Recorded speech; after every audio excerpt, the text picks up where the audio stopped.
네, 곽수문의 노동 이야기. 노무사님 안녕하세요. 예, 안녕하십니까. 6월도 되고 또 그전에는 5월이었고 5월, 6월 글쎄요. 이제 막 휴가 시즌 다가오고 빨간 날도 많고 하니까 또 날도 점점 더 좋아지고 하니까 휴가 보내시는 분들이 참 많으시더라고요. 휴가 때 저희 서울역에 있습니다. 농성장 찾아와 주시고요.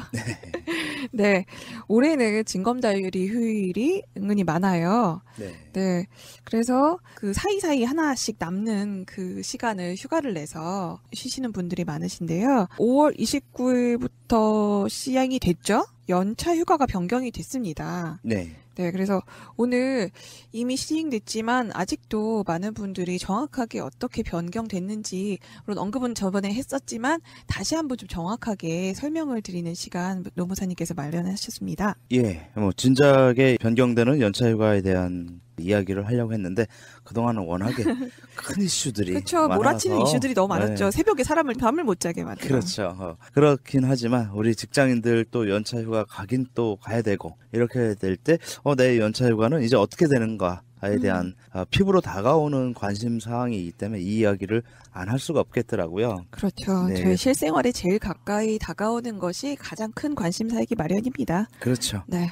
예, 그래서 일단 다시 한번 확인을 이제 해보자면, 요즘은 이제 인터넷 통해서 굳이 법전을 뒤지기지 않더라도 검색만 하면 근로기준법의 모든 조항들, 모든 법들이 다 알 수 있기 때문에 한번 이제 좀 되짚어 드릴게요. 이제 5월 29일 시행된 근로기준법의 내용 중에 연차휴가와 관련된 것은 단 2가지밖에 안 돼요. 근데 이것이 주는 영향은 굉장히 큽니다.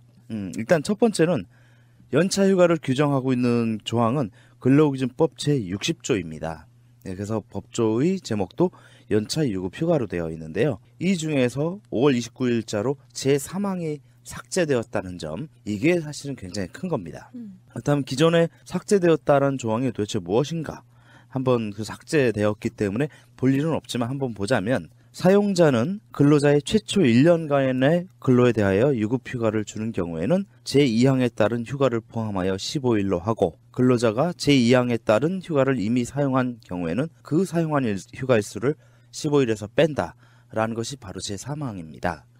네, 이 조항이 삭제되었다는데, 그럼 여기서 지금 제2항이 계속 2번이나 언급되는데, 그렇죠. 2항이 뭔지도 한번 읽어드릴게요. 근로기준법 제60조 연차유급휴가 2항, 사용자는 계속하여 근로한 기간이 1년 미만인 근로자 또는 1년간 80% 미만 출근한 근로자에게 1개월 개근 시 1일의 연차 유급휴가를 주어야 한다. 이것이 바로 제2항입니다. 즉 이 얘기는 뭐냐면요. 들어온 지 1년이 안 된 사람, 입사하고 채 만 1년이 안 된 직장인의 경우는, 노동자의 경우는 한 달을 만근했을 때, 그럴 때 하루씩의 연차휴가가 생긴다라는 그런 의미를 담고 있고, 그러고 나서 1년이 채워졌을 때는 15개의 연차휴가가 생기는데 그 1년 이전에 사용했던 연차휴가가 있으면 15개에서 뺀다. 이 얘기를 하는 것이었습니다. 네. 이게 그러면은 휴가일수 15일에서 뺀다라는 거는 내년에 받을 15일을 말하는 거죠. 그렇죠. 그것을 미리 사용했다면 땡겨 쓴 거나. 땡겨 쓴 거는 빼라. 이 그쵸. 얘기였는데 이제는 그게 삭제됐기 때문에 땡겨 쓴 거가 아니다. 그렇죠. 그냥 매달 하나씩 생기는 거고 그건 땡겨 쓴 것이 아니라 15개는 추가로 생긴다. 이 얘기를 하는 겁니다. 그렇죠. 그 사망이 있음으로 인해서 그전에는 이제 신입 직원들, 최초 1년간 이내의 직원들에게는 내년에 있는 휴가 15일 중에서 올해 1개월 만근 시 하나씩 이제 땡겨 쓸 수 있는 권리가 생기는 거였는데, 사망이 삭제됨으로써 인해서 그냥 한 1개월 근무하면 하루씩 그냥 새로 생기는 거나 마찬가지로 되는 그렇습니다. 거네요. 네. 기존의 사망 때문에 1년 미만인 입사 1년 차인 노동자들의 경우는 연차휴가를 쓰고 싶어도 써야 될 상황이 돼도 쉽게 쓸 수가 없었어요. 왜? 그거를 쓰고 나면 내년에 써야 될 연차휴가가 확 줄어드니까 그만큼 그 1년 후를 생각해서 쓰고 싶어도 못 쓰거나 눈치 때문에 못 쓰는 경우들이 많았다는 거죠. 이런 그 폐단 때문에 이 조항을 삭제한 것인데요. 사실은 이 조항을 삭제함으로써 생기는 효과는 무엇이냐면, 우리가 예전에는 월차휴가라는 개념이 따로 있었습니다. 한 달 개근하면은 하루씩 월차가 생기는 거. 즉 이 월차휴가는 연차휴가와 별개의 휴가였었던 거죠. 그래서 만약에 1년을 만근을 했을 경우에 월차휴가 12개 그리고 연차휴가 11개. 예전엔 11개였어요. 연차가. 그러면 총 21개의 연차휴가를 그 다음 연도에 쓸 수 있었던 거예요. 그런데 이제 주 40시간제가 도입이 되면서 사용자 단체라든가 재계 쪽에서 주 40시간 근로시간 단축되니까 그 대신 연차, 월차 이중으로 쉬는 거 이거는 좀 없애달라라는 걸 강력히 요구하다 보니까 연차휴가를 제3항을 만들면서 월차휴가를 연차휴가에 흡수시켜 버렸던 것인데 이것을 다시 이제 거의 원상복구한 것이나 마찬가지라고 봐야 되겠죠. 근데 아직 그래도 15일이기 때문에 줄어들긴 했네요. 그렇지는 꼭 않습니다. 그 대신에 그러니까 주일제 11개에다가 돼가지고. 예. 그 또 15개가 새로 생기는 거기 때문에 만 1년을 근무한 사람이 그 1년 동안에 만약에 휴가를 하나도 안 갔을 경우는 쓸 수 있는 휴가 개수가 26개가 되는 거예요. 그렇기 때문에 휴가 일수는 기존에 15개에서 11개가 추가가 됐다. 이렇게 좀 볼 수 있는 것이죠. 그 근무 시간이 줄었기 때문에 나타나는 그런 제도였군요. 예, 그렇죠. 그런 그 정치적인 거래를 한 것이라고 좀 볼 수 있는 그런 조항인데 제 60조 3항은 네. 이 3항을 이제 삭제했기 때문에 노동자들이 특히 1년 미만 입사 1년 차인 노동자들은 휴가를 쓰는 데 있어서 부담을 덜 수 있게 되었다. 이렇게 좀 볼 수 있고요. 네, 두 번째는요. 예, 두 번째의 그 변경된 사항은 이것은 이제 아이를 가진 우리 직장인분들에게 희소식인데요. 기존에는 유급 육아휴직 있죠. 육아휴직을 다녀올 때 그 육아휴직 기간은 연차휴가 일수에서 빼고 나머지 기간만 갖고 연차휴가를 비례해서 줬어요. 예를 들어 1년 중에 6개월을 육아휴직을 다녀왔다. 그러면 나머지 6개월에 80% 이상 되면 총 15개 곱하기 2분의 1 해서 7.5일에 연차휴가를 다녀올 수 있었는데요. 이제 그 부분이 없어진 거죠. 따라서 그 부분을 어떻게 바뀌었냐. 바로 근로기준법 제60조 6항에 3호를 신설해서 남녀고용평등과 일가정 양립 지원에 관한 법률 제19조 제1항에 따른 육아휴직으로 휴업한 기간도 출근한 것으로 보는 거죠. 그래서 6개월 동안 연차 육아휴직을 다녀와도 나머지 6개월만 실제 근무하더라도 법적으로는 총 1년간을 근무한 것으로 봐서 제대로 연차휴가 15개 또는 3년 이상인 분은 16개, 5년 이상인 분은 17개의 연차휴가가 생긴다라는 거죠. 결국은 육아휴직을 다녀옴으로 인해서 연차휴가 일수에 피해를 가지 않게 하겠다. 이런 그 취지로 좀 볼 수 있습니다. 네, 아무리 육아휴직을 신청을 해도 그것 때문에 휴가에 손해를 보는 일은 없게 만들었습니다. 네. 그렇죠. 예. 네, 이게 우선은 두 가지 내용을 보면 하나는 이제 신입 직원들한테 해당이 되는 거고요. 하나는 아이가 있는 부모들한테 해당이 되는 건데요. 이게 내용은 굉장히 심플한데 또 이것을 어떻게 디테일하게 적용하는 데 있어서는 좀 질문들이 많을 것 같아요. 네, 그렇습니다. 특히 60조 3항 1년 미만에 대한 미리 땡겨 쓰는 개념의 조항이 없어진 거에 때문에 이게 5월 29일부터 시행되다 보니까 그러면 언제부터 그러면 입사한 사람부터 이게 적용되냐 이런 질문이 제일 많이 좀 들어오고 있어요. 그러겠네요. 네, 그러면은 5월 29일부터니까 5월 29일 입사한 사람부터만 되는 건가요? 그렇지 않습니다. 네. 그렇지 않군요. 네. 네, 그럼 언제부터 그러면 네. 적용이 이 되는 지금 법 시행일이 2018년 5월 29일이기 때문에 그 5월 29일에 1년이 된 노동자부터 아하. 예, 공제할 수가 없는 거죠. 5월 29일에 아직 1년이 안 된 미만인 딱 그런 사람부터가 이 혜택을 받을 수 있는 거군요. 그렇죠.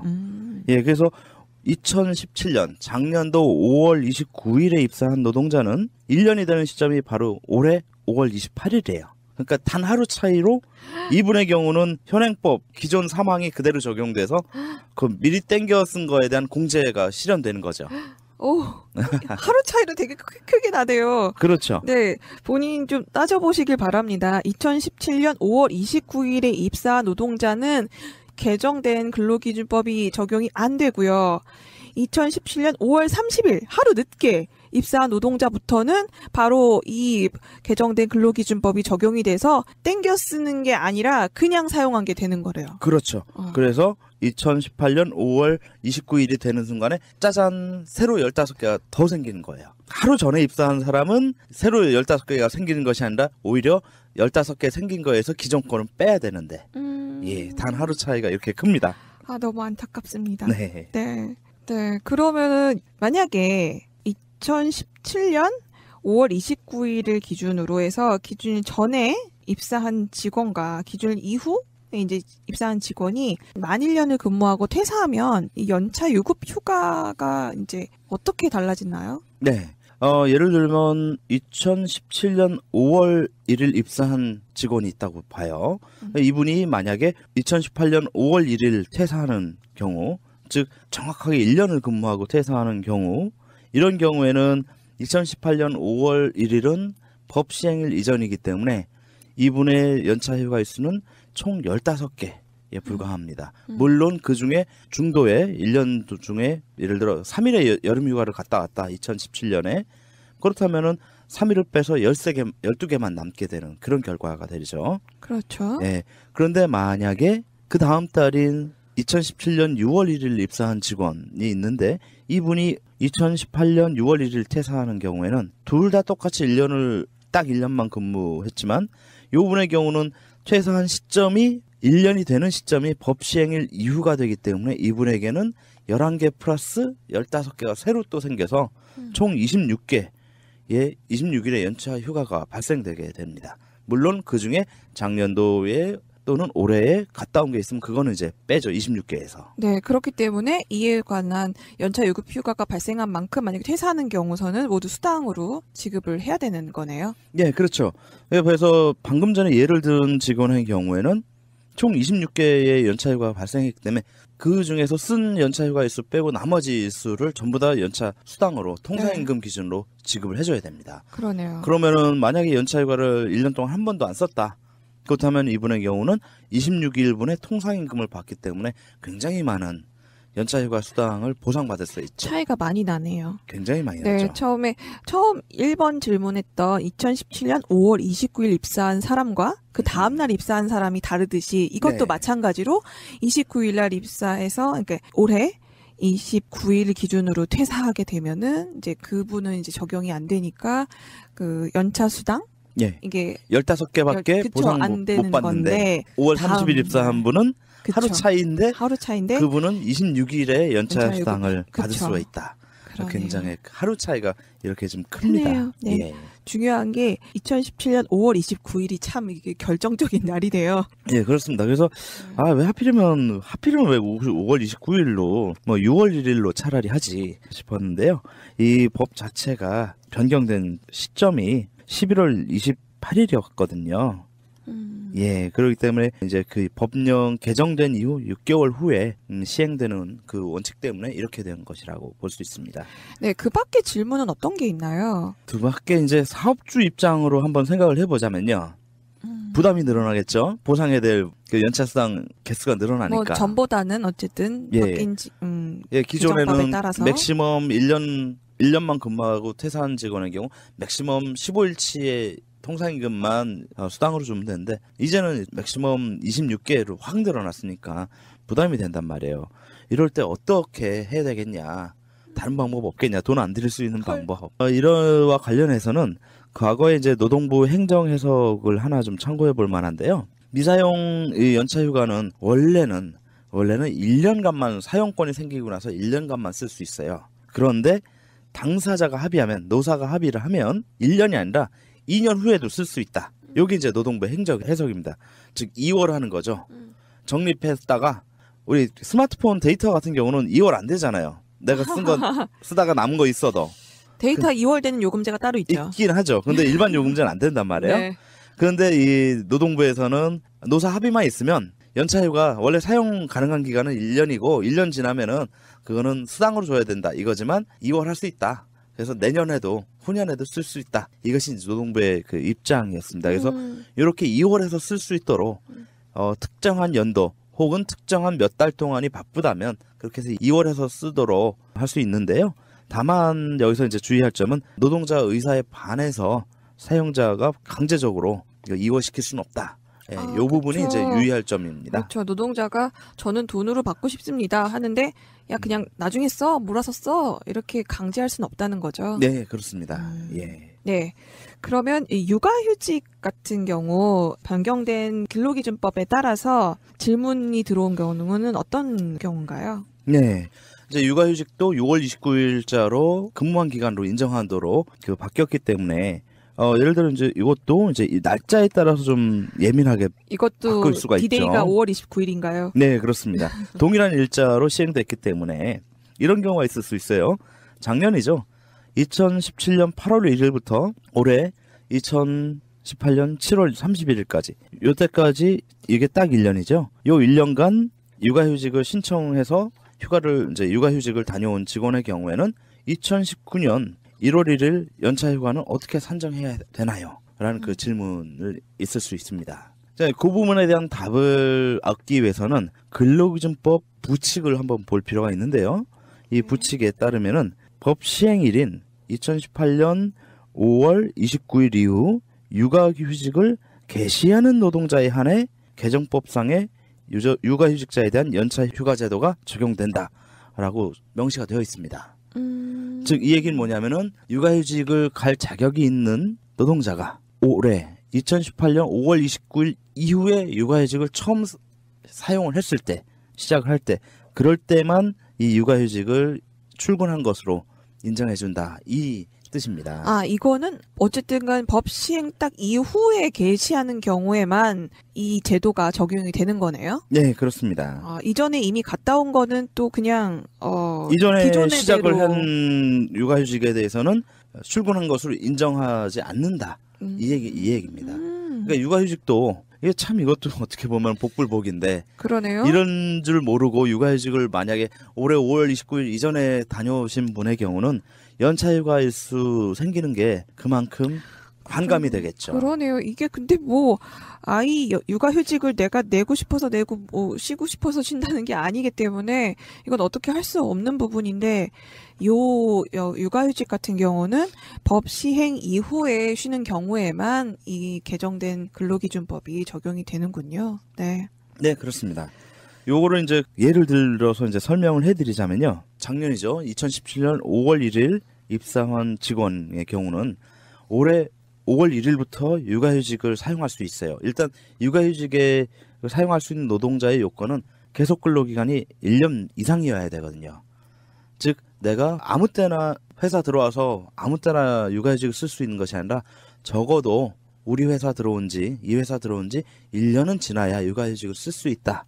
이게 이제 법적인 요건입니다. 노동자의 요건. 네. 예, 그런데 작년 5월 1일 입사했으면 올해 5월 1일부터 이제 육아휴직을 사용할 수 있는 자격이 생긴 거죠. 그래서 이분이 올해 5월 1일부터 내년 4월 30일까지 육아휴직을 사용한 경우는 법 시행일 이전이잖아요. 그렇죠. 올해 5월 1일. 네. 그렇기 때문에 이분은 육아휴직을 다 사용을 했는데 개정 법률에 적용을 받지 않기 때문에 1년을 통째로 쉬었다면 이 1년을 통째로 쉬었으니까 비례의 원칙에 의하면 연차휴가가 하나도 안 생기는 거예요. 내년에는. 그러네요. 그렇죠. 그렇죠. 근데 만약에 똑같이 작년 5월 1일에 입사한 직원이 올해 6월 1일 날 육아휴직을 썼다. 그렇다면은 1년 내내 1년 동안 쉬었어도 내년에 15일에 연차휴가가 생기는 겁니다. 그렇죠. 개정법에 의하면 일한 걸로 치게 되니까요. 그렇죠. 예, 요 차이가 좀 있다는 미묘하네요. 네. 네. 디덱 5월 29일. 잘 기억하셔야 되겠습니다. 네, 이 바뀐 근로기준법에 의한 연차휴가 분들과 또 아이 있는 부모님들, 육아휴직 쓰시는 분들에게는 굉장히 실생활에 중요한 부분이라서 질문하시는 분들이 정말 많을 것 같아요. 오늘 노무사님 말씀 그분들께 많은 도움이 됐으면 좋겠습니다. 네, 노무사님 오늘 말씀 고맙습니다. 감사합니다.